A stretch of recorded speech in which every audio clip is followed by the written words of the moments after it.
સાસણ જિલ્લા પંચાયત સીટના સદસ્ય તરીકે ભારતીય જનતા પાર્ટીમાંથી મારા માતૃશ્રી છે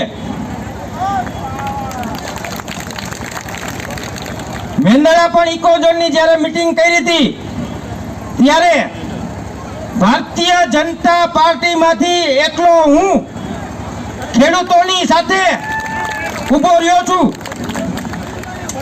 એનું કારણ એક જ છે કે આજે બે ટર્મ થયા। આની પહેલા હું કોંગ્રેસમાંથી સાસણ જિલ્લા પંચાયત સીટનો સદસ્ય હતો અને હવે હું ભારતીય જનતા પાર્ટીમાંથી જિલ્લા પંચાયત સીટનો સદસ્ય છું।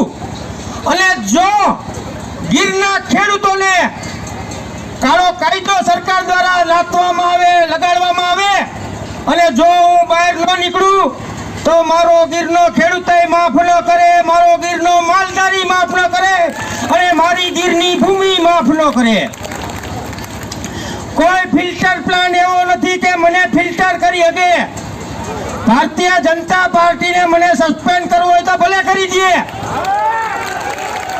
મને બીક નથી જરી પણ જ્યાં સુધી ખેડૂતોનો આ ઇકોઝોન નામનો કાળો કાયદો હટાવવામાં નહીં આવે ત્યાં સુધી કોઈ પણ પાર્ટીનું સંમેલન હશે એમાં મારી હાજરી હશે ને હશે। હું કોઈ પક્ષ માટે નહીં જાઉં પણ મારા માલધારીઓ માટે જાય, મારા ખેડૂતો માટે જાય અને સરકારને મને સસ્પેન્ડ કરવો હોય તો ભલે કરી નાખે। અરે તમે આ ઇકોઝોનનો કાળો કાયદો લગાડીને આ તમે આજે ખેડૂતોને કેટલા દંડા પડે છે। પાછળ માનવી પડ્યું તો કુદરતનો દંડો, ત્યાં અવ્યવસ્થાનો ભાગ ઉભો થાય પોલીસ તંત્રનો દંડો।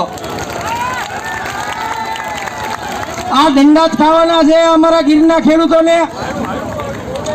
આજે હું એક સૂત્ર અહીંથી બોલીશ કે જી આ પ્રવીણભાઈ